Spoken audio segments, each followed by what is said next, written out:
So I'll show you these two pieces of wood here. They've got a tiny bit of mould growth on it, and I'll tell you for why.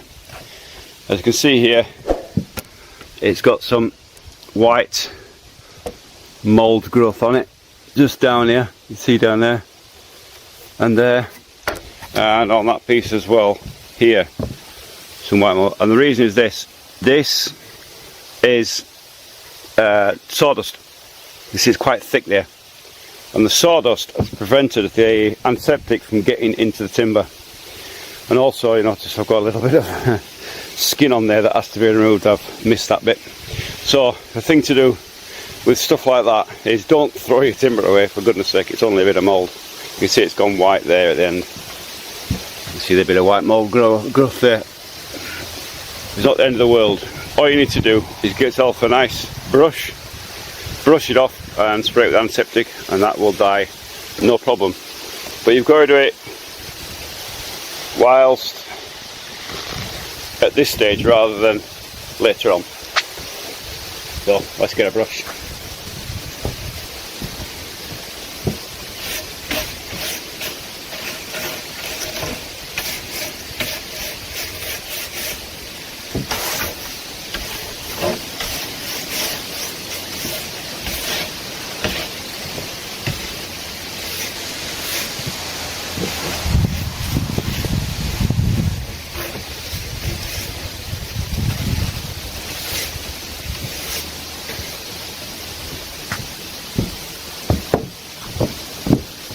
Even just brushing it, it's already starting to show improvement, removing the mould. So now I'll get some antiseptic on there. With this breeze it'll be gone in a day or two and it'll never come back.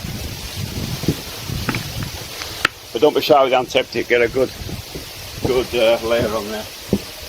And this is ideal because it's on this side. But when I spotted that, I put it this way up so I can now put some spray on it, and it can sit and soak in while I complete the rest of this frame.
So we're out of spray. We can get some more spray, but you get the idea. It'll clear up in no time.